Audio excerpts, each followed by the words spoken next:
Howdy YouTubers. In the prior video when I was talking about installing the Motorman, which is an automatic train shuttler that lets the train go back and forth on the layout, I talked about getting a Sperry rail service inspection car and putting DCC in that. So I actually had my friend Don Race do that DCC work because he's a master at that. This was the one that he put it in. This was the original one that I bought. It's a Walthers, and everything was great from a DCC perspective. But the more I looked at the model, and I don't want to feel like I'm bashing Walthers again, but it's just so cheaply made. I mean, there's a rubber band drive there with a flywheel, and a lot of guys online say that they end up with cracked gears. And the frame is just, I've never seen anything so like ridiculously flimsy. And what they did to accommodate or to try to remedy that is they have a metal, like a cast metal interior, and that stiffens the frame, but it doesn't really solve the problem. It's not a smooth runner. Like I said, Don did a great job with the DCC. He put flashing LEDs on the roof. It's a Loc sound. He put a speaker in there, like an iPhone speaker, a reed switch, which is great. Because he put stay alive capacitors, and you just hold the magnet up to the side of the car, and that activates the reed switch so that it disconnects the stay alive so that you can program the car. So I wouldn't have known how to do any of that. But what I did is I just took everything that Don did, and I very carefully tried to keep everything wired as he had it, basically just disconnecting the motor. And then I transferred it to this, which was a later version of the Walthers. You could see that it's a different era paint scheme. Actually, this one is actually an older era paint scheme, but they redesigned the whole thing where now the frame is cast metal. The drive system, it no longer has a rubber band. It's a worm gear drive. There's not a flywheel, but it's a much smoother runner. So that's all up here. And the detailing is quite a bit better as well, from what I can see.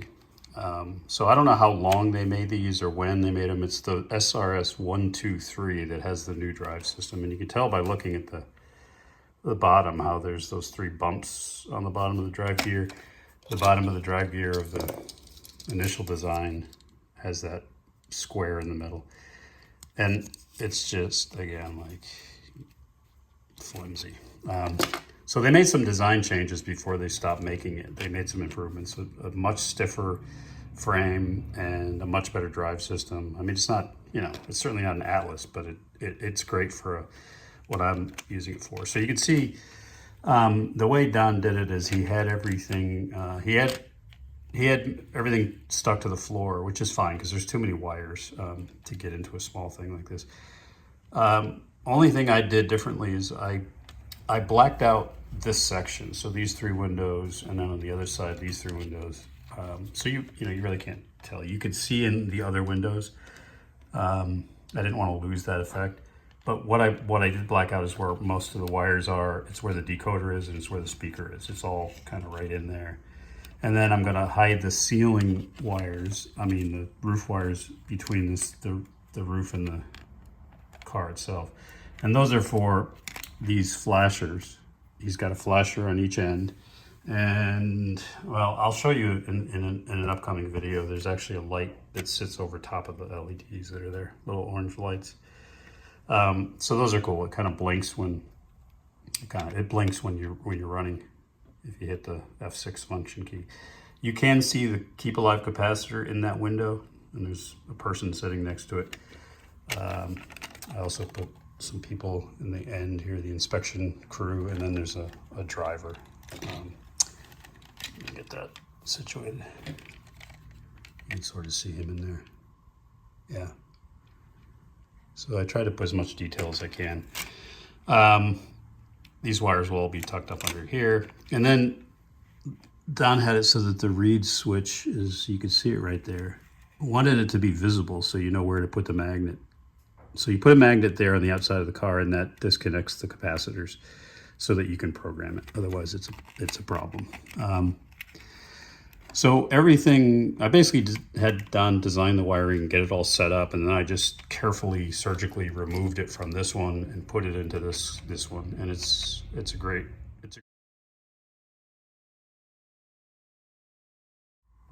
okay, so we'll run it. We'll start it up, and it's got I think it's like a Detroit diesel, Don was telling me, because these had a gas engine, it's a mechanical drive.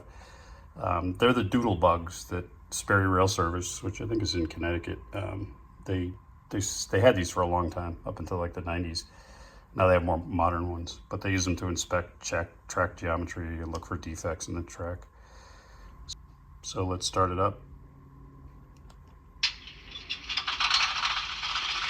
And you'll see those warning flashers. Again, they're going to have the orange lenses over top of them. Right now, I haven't added that detail back, but I have them. I got them from Don. So I can turn the headlights on. Well, it's in reverse, so they're directional headlights on the, so that's forward, and then we change directions on the controller, and then you've got a back headlight. And that back headlight also has a ring that goes around it, a finishing detail, which I haven't done. We'll change direction, and then that headlight goes off, and the front headlight goes on. It's got the bell, and its horn, which is probably prototypical for what these sounded like. And we'll just run it. I've got to play with the programming because the ramp up speed's a little slow. I didn't have the point set. The roof will be attached, so it's flush with the top. It's not all together yet, but just wanted to show you how it runs. So I'll have that thing going back and forth on the layout when I'm working, and the Motorman will automate to starting and stopping at each end of the layout. So something fun. I learned quite a bit because I had to get my hands dirty with playing with decoders and those small wires that Don is so good at. But I'm trying to learn how to do it so I don't have to burden him every time I get a new engine.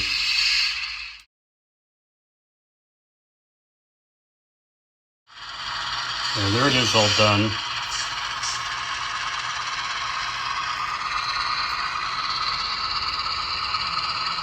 I've gone around and I've painted wherever there was light leaking out, like those flashing lights, and around the headlights, so there's not any light bleeding out there.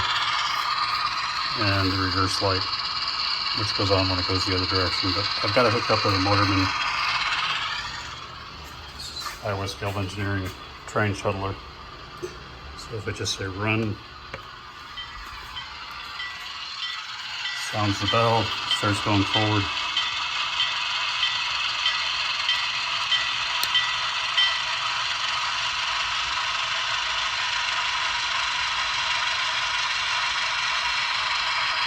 You can turn off those blinking lights with F6. And I've got these windows blacked out because that's where most of the wiring and decoder is. You can see the capacitor in there, but also the reed switch on the other side for programming. And there are figures in the window. There's somebody sitting in the middle section, and there's a driver in the engineer's seat. So let's force it to back up here.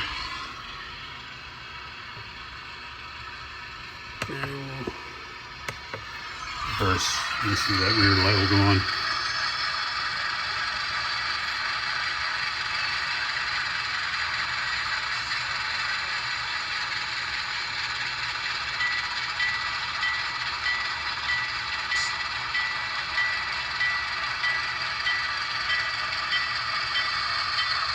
So that'll shuttle all the way down through the